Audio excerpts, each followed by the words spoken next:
de Daniel, capítulo 1. Depois de Ezequiel vem Daniel. Quem achou, dá um amém aí.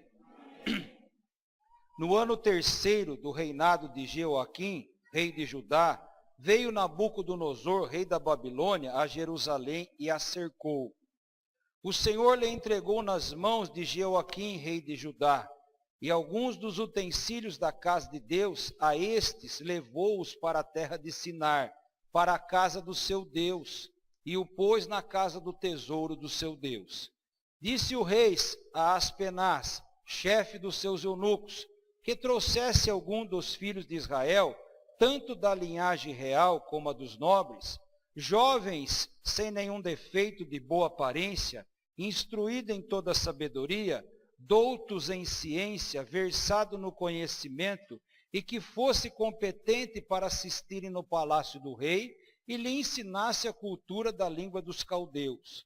Determinou-lhe o rei a ração diária das finas iguarias da mesa real e do vinho que ele bebia, e que assim fosse mantidos por 3 anos, ao cabo dos quais assistiriam diante do rei.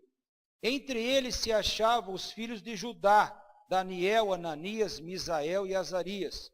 O chefe dos eunucos lhe pôs outros nomes, a saber, a Daniel de Beltesazar, e Ananias de Sadraque, e a Misael de Mesaque, e Azarias de Abdenego. Resolveu Daniel firmemente não contaminar-se com as finas iguarias do rei, nem com o vinho de que ele bebia. Então pediu ao chefe dos eunucos que lhe permitisse não se contaminar.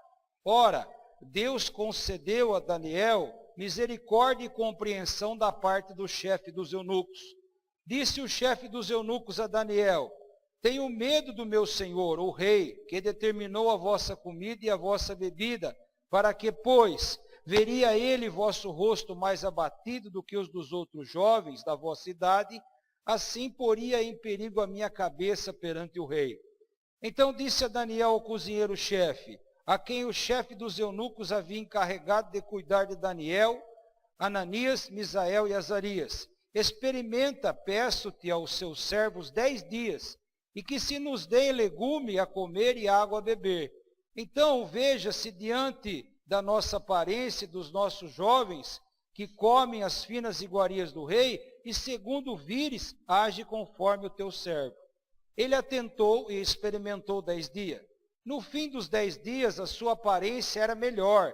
Estavam eles mais robustos do que todos os jovens que comia das finas iguarias do rei. Amém? Pode sentar em nome do Senhor Jesus. Diga comigo: sem Jesus, nada posso fazer.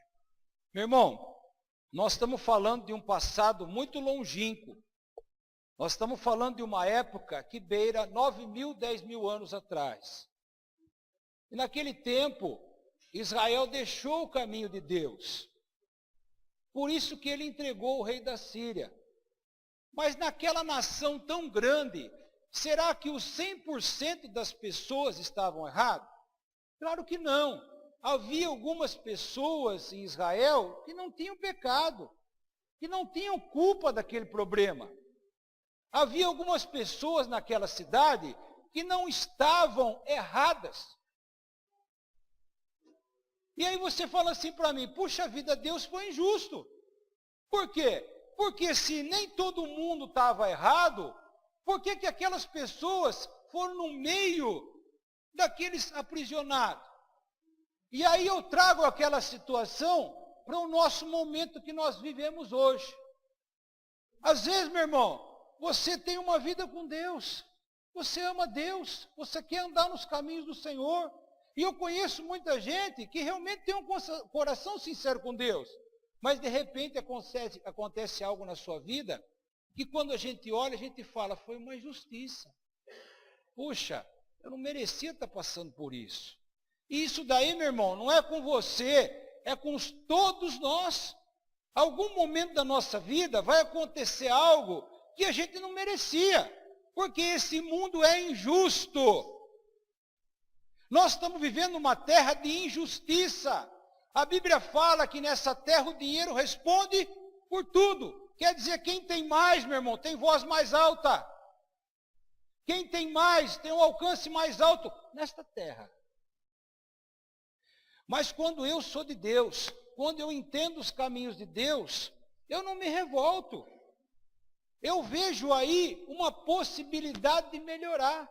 Mas pastor, não estou entendendo essa conversa. O homem foi preso injustamente, foi levado para uma terra distante, perdeu toda a sua riqueza, ou o seu bem-estar. Talvez o senhor está falando que é uma oportunidade. Sempre a gente tem que olhar como uma oportunidade de melhorar. Todo aquele povo se distanciou de Deus. Começaram a ter o mesmo caminho daquele reino que era idólatra, mas esses 4 irmãos, que eram filhos de Judá, eles determinaram que não ia se contaminar. Antes, diante da dificuldade, diante do incompreendido, diante de não saber a razão daquele problema, eles decidiram ficar mais firme do que nunca. Quando você não entende uma situação, meu irmão, é hora de você ficar mais firme. Quando você não tem força numa situação, é a hora de você ficar mais firme. Quando parece que o diabo está vencendo, é a hora de você ficar mais firme. Quando você está sozinho e parece que todo mundo virou as costas para você, é a hora de você ficar mais firme. Ponha isso na tua cabeça. Olhe para a pessoa do lado e diga assim, fique firme. Mas eu não estou entendendo nada, pastor. Pastor, não estou entendendo nada. Minha vida era uma vida consagrada a Deus. Minha vida era uma vida de oração. Minha vida era uma vida de ajudar a igreja, pastor. O senhor sabe disso. Por que vem essa situação? É uma oportunidade de você melhorar. Daniel colocou no seu coração, firmemente. Tem a palavra lá em grifo. Firmemente, não se contamine. Se Deus permitiu que você passe por essa situação, Ele está te dando uma oportunidade de você vencer e crescer. Se Deus te colocou nessa situação, é porque Ele vai te dar a saída e vai te dar o escape. Depois de 7.000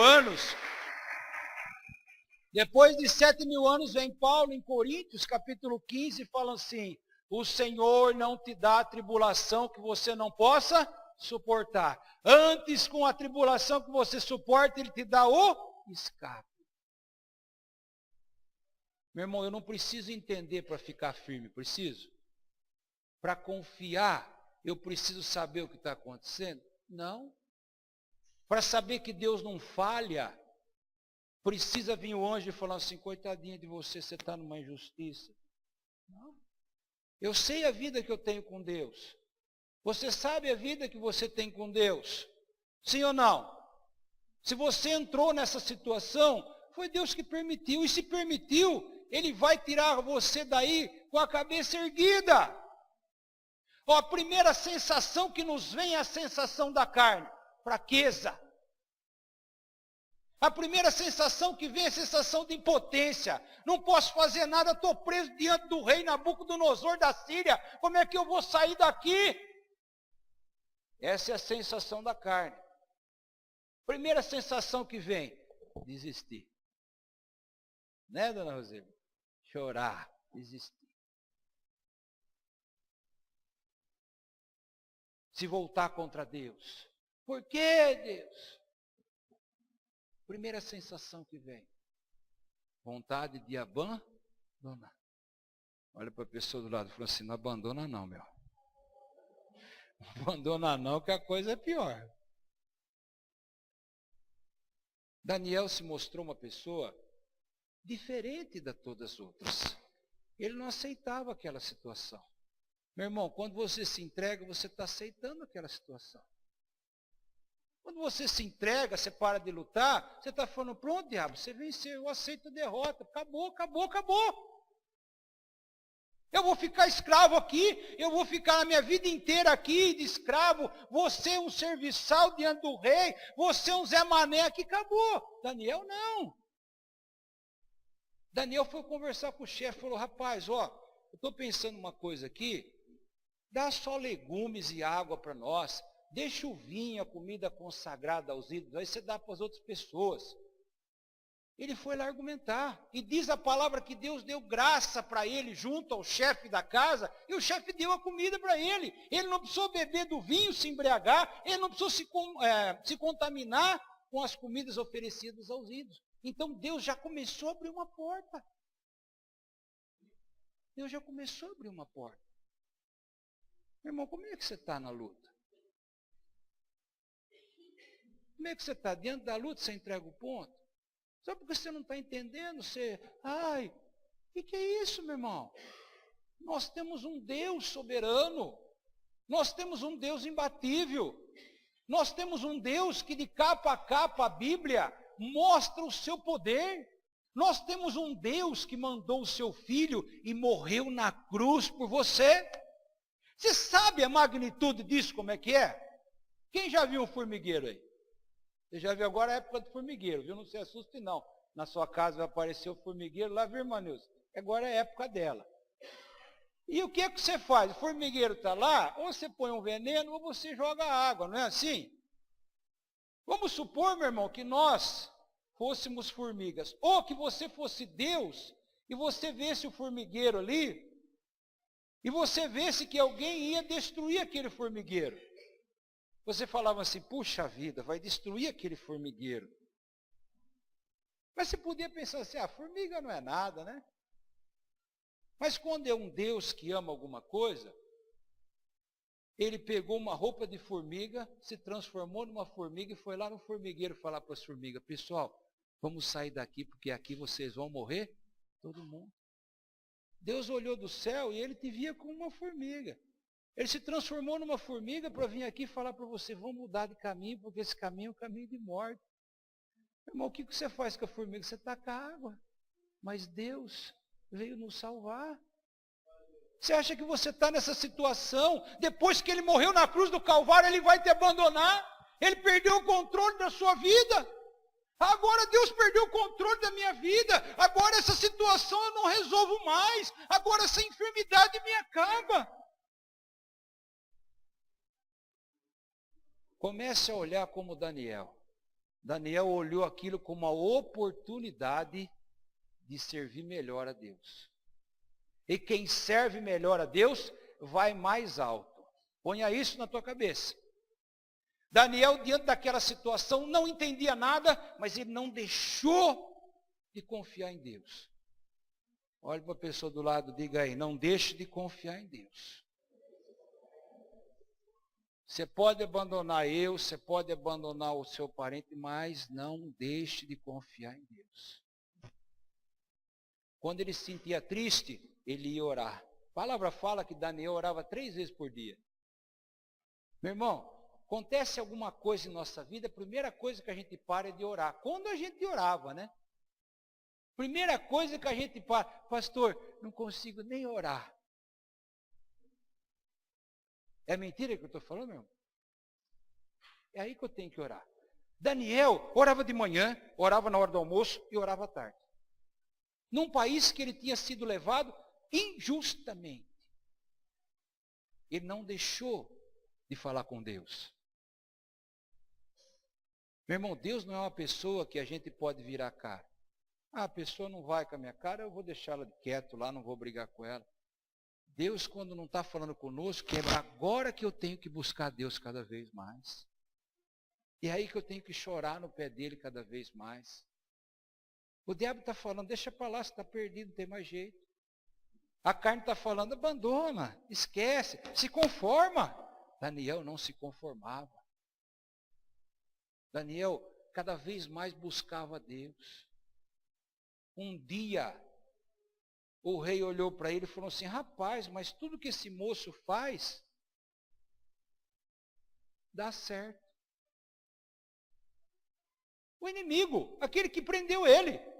Rapaz, mas tudo que esse moço faz, dá certo. Dá mais coisa para ele fazer.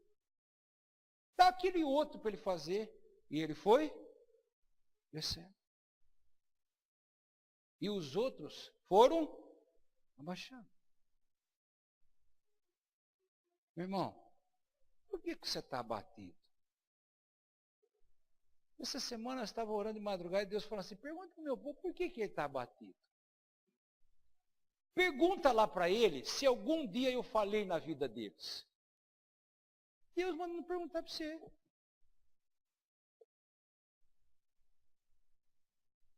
Por acaso, meu irmão, o teu coração foi roubado? O diabo roubou o teu coração? Para que você não consiga mais acreditar em Deus? O diabo não tem poder de entrar no seu coração. Porque o seu coração você já deu para Jesus. Você não cantou aqui agora de pouco? A minha vida é do mestre, o meu coração é do mestre. Então ele não tem poder de entrar no seu coração. Você está acreditando mais com os seus olhos do que com o seu coração? A fé está no coração, não está nos olhos. A fé está olhando a carne morta, os olhos estão olhando a carne morta, mas a fé está vendo a carne viva. Jesus chegou diante da filha, do filho de Jairo, estava morta, e o pessoal chorando, fazendo velório, ele falou assim, por que vocês estão chorando? Ela está dormindo. As pessoas carnais viam a morte, Jesus falou, ela está dormindo, é um simples sono. Você está fazendo uma tempestade num copo de água. Diante do problema, que às vezes é uma onda de um lago, nós a transformamos numa tormenta e no meio do oceano. Muitas vezes o barco nem virou. A gente já está falando como se o barco tivesse virado. Agora acabou tudo, agora não tem mais jeito. Isaías fala assim, ó. Ainda que uma mãe, o quê? Esqueça seu filho. Ainda, porque é difícil uma mãe esquecer seu filho, não é? Mas ainda que uma mãe esqueça seu filho, eu não me esquecerei de você. Você pensa que Deus esqueceu de você? Nada, meu irmão. Nós temos esquecido dele. Eu tenho que buscar como se tivesse já acontecido. É assim que eu ganho. É assim que eu ganho. Eu busco a vitória como se ela já fosse minha. Mas a Bíblia fala que ela já é sua. Amém?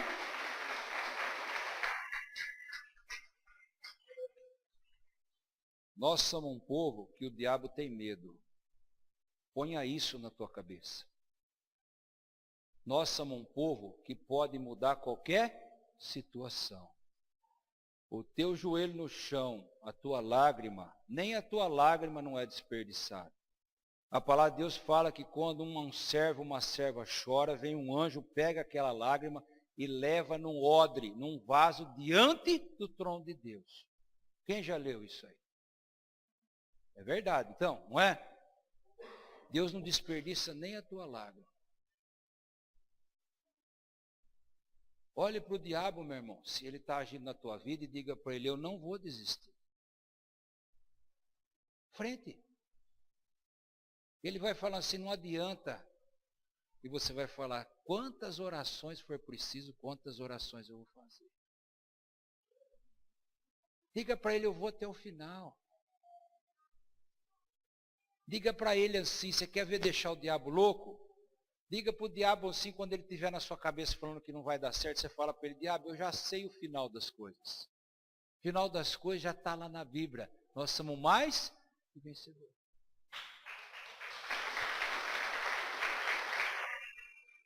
Daniel tinha certeza que aquilo era uma oportunidade dele melhorar de vida.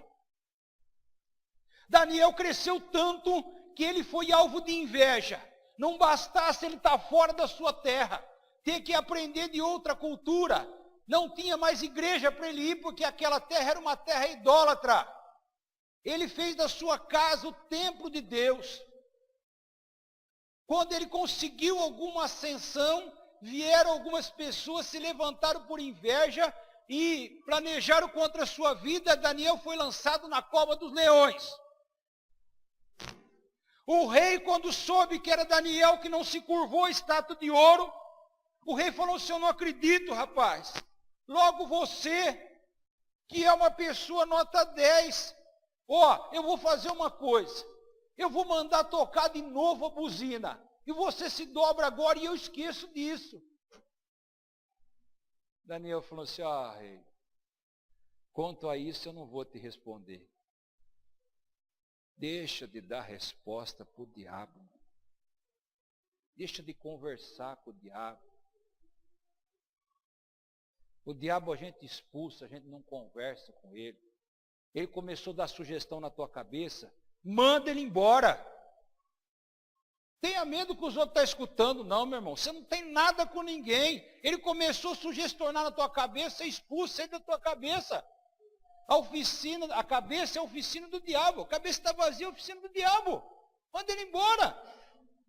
E o rei, muito triste, então, mandou que aquele homem fosse à cova dos leões. O rei gostava tanto de Daniel, porque via em Daniel uma excelência, e a Bíblia fala que sobre ele estava um espírito de excelência, que o rei aquela noite não chamou nem comida, nem as dançarinas, nem mandou tocar música, se recolheu ao seu quarto. E na manhã bem cedo, ele saiu até a cova dos leões, que era uma caverna, só que era uma caverna tipo de um poço. Jogava a pessoa pela boca. E aí colocava uma rocha, e o rei derretia uma cera e lacrava com o anel. E ninguém, aquilo que estourasse aquele selo lá, era morto. E o rei chegou de manhã cedo lá, triste, e falou, Daniel, Daniel, será que porventura o Deus que você continuamente serve poderia te livrar da cova do leão? Meu irmão, dá uma risada. Faz assim. Um leão para Deus, meu irmão. Hã? Um câncer para Deus, meu irmão.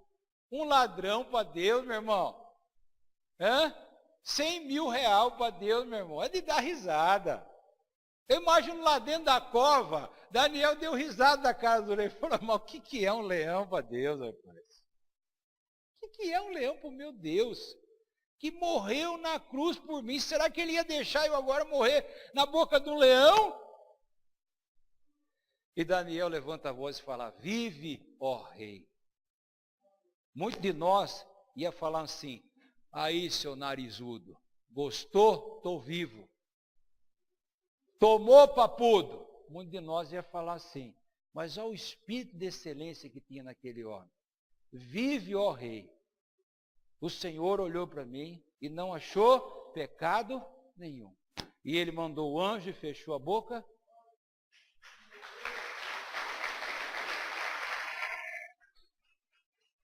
Outra oportunidade, ninguém tinha saído da cova dos leões. Daniel saiu. Quando eu falo Daniel, qual é a primeira coisa que você lembra, meu irmão? É da cova do leão ou não é? É da cova do leão, não é, Dani? Daniel, aquele que estava na cova do leão, é aquele. Mas para mim sair da cova, eu tenho que entrar na cova. Meu irmão, você vai ser lembrado um dia. Você vai deixar um legado aqui na terra. Não vai? O legado é aquelas coisas que você deixou e as pessoas lembram de você. Tem o legado bom e tem o legado ruim. Quando você partir e nós estiver lá no velório, fazendo o seu culto fúnebre, as pessoas vão dizer assim, ó, era um grande crente. E vão pensar dentro dela, realmente era. Ou vão dizer assim, era um grande crente, mas dentro vão pensar assim, era um fracote, era um murmurador, só abandonava o barco. Os teus filhos vão seguir os teus passos. Sabia? Pode não estar seguindo agora. Pode não estar seguindo agora. Mas um dia eles vão seguir. Eles vão lembrar onde você botou o pé e vai botar o pé no mesmo lugar que você colocou. Se você colocou o pé na rocha, ele vai botar o pé na rocha. Qual é o teu legado, meu irmão? Hã? Qual é o teu legado? O Senhor tem dado almas na tua vida? O Senhor tem dado um parente, tem dado um filho, que precisa de você? Por que você tem deixado de lutar? Por que você tem dado ouvido para o diabo? Por acaso, alguma vez Deus falhou na tua vida? Fala uma vez que Deus virou as costas para você. Uma só. Fala uma vez que você procurou e Deus disse, não, não quero mais nada com você, vai embora. Fala uma vez que você procurou Deus, Deus falou, esse problema eu não posso fazer nada. Isso é muito duro, não dá para mim fazer. 2 Crônicas, capítulo 7, versículo 14, Salomão foi consagrar o templo. Diz que a glória de Deus desceu numa cortina de fumaça e ninguém conseguia ficar em pé. As pessoas precisaram deitar no chão por causa da glória de Deus. E Deus, pela boca do profeta, falou assim: se meu povo, que se chama pelo meu nome, se humilhar e orar, os meus ouvidos e os meus olhos estarão atentos à oração desse local. E eu virei e sararei essa terra.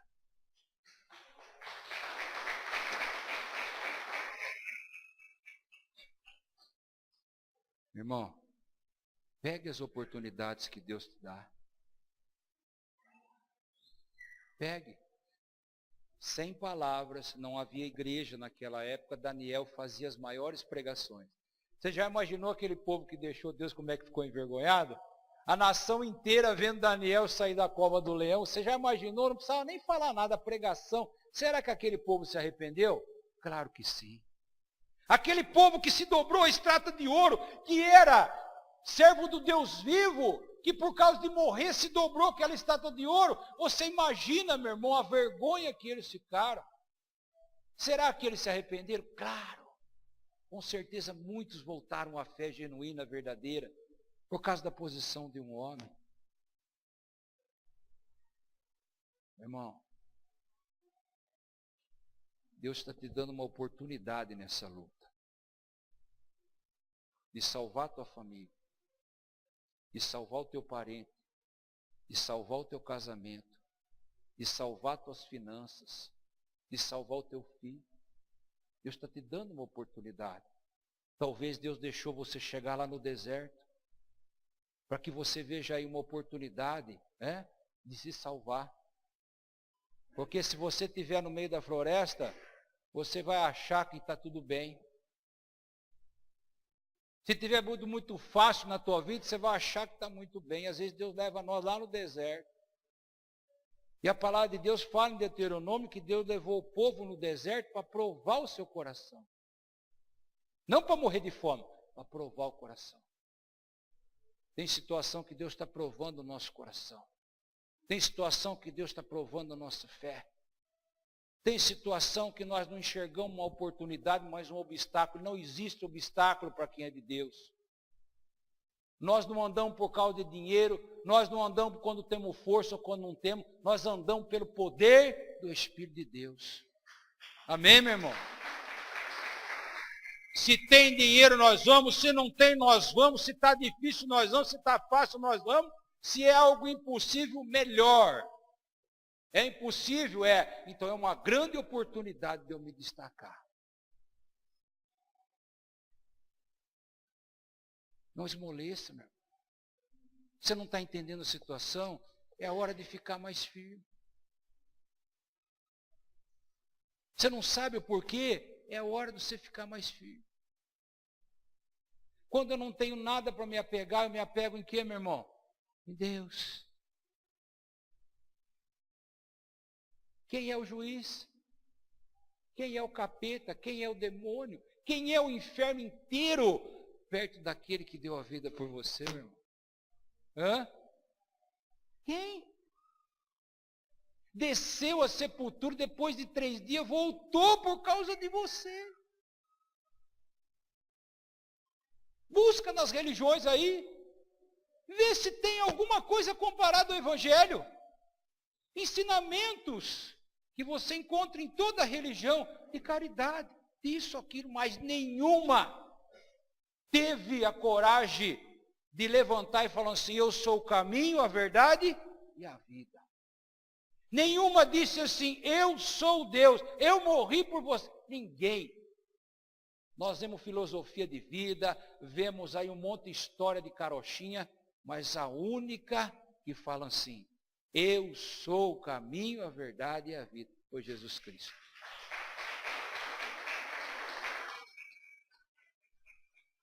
Isaías diz assim: agindo eu, quem impedirá? Se você agir, vai ter gente que vai impedir, não vai? Se você agir, vai ter gente que vai impedir. Se eu agir, vai ter gente que vai impedir. Mas e se Deus agir? Ninguém para na frente. Você sabe o contexto desse versículo? Você sabe? Ele é de Isaías, né? Eu falei só a parte boa, tem uma melhor ainda. Ele diz assim: eu te chamei eu te escolhi, eu te remi, eu paguei os seus pecados. Se passar pelo fogo, não vai? Se passar pelas águas, não vai? Porque eu sou teu Deus. Não te desampararei. Agindo eu quem? Vem, diabo, levanta aí. Manda mais. Vai, inferno. Manda mais. Nós estamos do lado mais forte. Não abandone Deus. Não abandone a igreja. O inferno não pode ir para a igreja, meu irmão. A palavra diz que o inferno não prevalecerá contra a igreja de Jesus Cristo. O inferno pode com tudo, menos com a igreja. Por isso, meu irmão, que a primeira vontade que vem diante da luta é deixar a igreja. Porque o diabo sabe se deixar. A igreja, meu irmão, ela é um carro de fogo que está passando pela terra. Tudo que entra na frente dela, ela consome. Tudo. Tudo. E você faz parte dessa igreja. Amém? Você está numa situação difícil? Deus não está te punindo. É uma oportunidade para você. Ah, pastor, mas eu estou na situação porque eu pequei. Mas é uma oportunidade para você se arrepender e sair por cima. Amanhã nós vamos sair. Uns trabalham do lado, outros trabalham do outro, outros trabalham em casa. Uns têm problema financeiro, outros têm problema de saúde. Mas Deus é um só. Eu tenho certeza, meu irmão, que se você mudar o teu jeito de pensar aqui hoje, você vai sair daqui e o milagre já vai acontecer na sua vida. Morreu agora há pouco tempo aquela dama de ferro. Quem já ouviu falar da dama de ferro? Margaret Thatcher, não é isso? Esse inglês perfeito que eu tenho é uma beleza, né? Você teve inveja agora, né? Mas é uma inveja santa, né? Eu tenho uma revista em casa, de uma entrevista dela. Você sabe que o maior exército que tem não é dos Estados Unidos, né? O maior soldado que tem, ele é inglês. Você olha aí todas as pesquisas, você vai ver.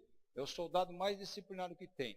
E ela deu uma entrevista para uma revista famosa, e a revista falou assim para ela: a senhora tem medo de alguma coisa?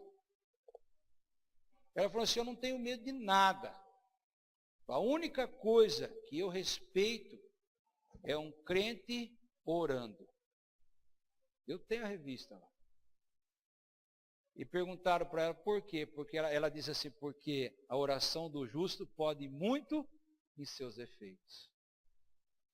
Você sabe que toda a Europa é evangélica, né? Essa conversa de Maria é aqui, na América do Sul, que a maioria daqui é tudo ignorante.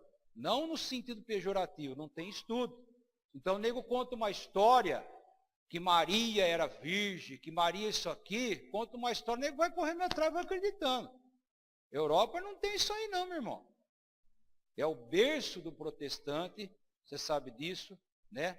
A Alemanha, que era a terra do outro papa que saiu, 8% de católico tem lá. O resto é tudo protestante. Tudo. Então, meu irmão, o diabo tem medo de oração. O diabo não tem medo de vela acesa, o diabo não tem medo de frango na encruzilhada, o diabo não tem medo da pazinha ungida do Vardomiro, o diabo não tem medo da rosa do outro que você leva para sua casa, o diabo tem medo de oração. Porque quando você está orando, você está falando com Deus. E o diabo sabe que quando a gente fala com Deus, alguma coisa poderosa vem. Amém? Alguma coisa poderosa vem. Olhe para a pessoa do lado. Diga para ela assim: não desista não. Fica firme.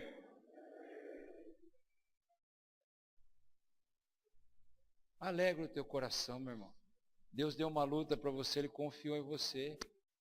Deus permitiu que Daniel fosse lá para a Síria, mas Deus foi honrado naquele lugar. A maioria se dobrou à estátua, mas Daniel se permaneceu firme. E um só honrou Deus naquele local. E quando ele saiu da cova dos leões, que o rei viu ele, o rei olhou e se alegrou e disse assim: de mim eu faço um novo edito, que aquele que afrontar o rei de Daniel será lançado na cova dos leões. E aquelas pessoas que trabalharam contra Daniel, diz que foram jogados na cova. Não deu nem tempo dele chegar no chão. O leão pegou ele no alto e esmigalhou os ossos daquelas pessoas. É o que a Bíblia fala. E o rei diz que prosperou Daniel grandemente. Nós precisamos ser crente maduro. Nós precisamos ser crente crescido espiritualmente. Nós precisamos parar de ser crente manhoso. Ai, está muito difícil, ai, o diabo é forte. Não está difícil. Eu vou lutar e eu vou vencer. Mas vai precisar de muita oração. Eu faço muita oração.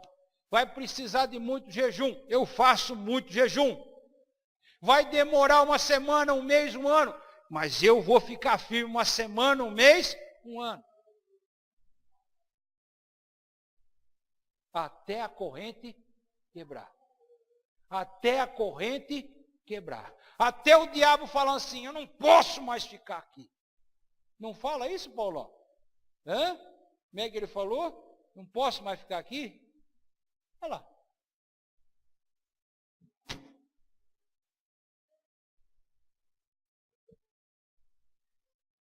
Quem é o diabo para acabar com o seu casamento? Quem é o diabo para pegar o seu filho? Quem ele é? Eu te falo para você quem ele é. A Bíblia descreveu ele. Viu? Era um querubim ungido. Isaías capítulo 14. Andava pela pedra esfogueada. Quando ele foi criado, o Senhor criou todos os instrumentos para ter o louvor. Mas um dia se achou pecado no seu coração. E o Senhor jogou ele do céu para baixo. Pelado, sem nada. Ele é um derrotado. Ele é um acabado. Ele não vai ser derrotado. Ele já é derrotado. O Senhor na cruz do Calvário diz que pisou a cabeça da serpente e feriu ela de morte. Ele está ferido de morte. Ele já era. Você é um escolhido. Tem que levantar a tua cabeça e lutar. A arma é a igreja. A arma é o evangelho. A arma é ficar firme. A arma é acreditar.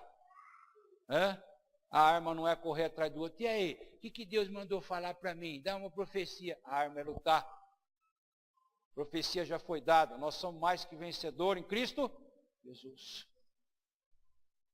Pastor, quando que eu tenho que vir para a igreja? O dia que está doendo mais, o dia que está mais difícil, o dia que o carro quebra, o dia que a perna dói, o dia que dá tudo errado, esse dia que você tem que vir, esse dia da tua bênção, o diabo faz tudo para você não vir, porque é o dia do milagre. Amém?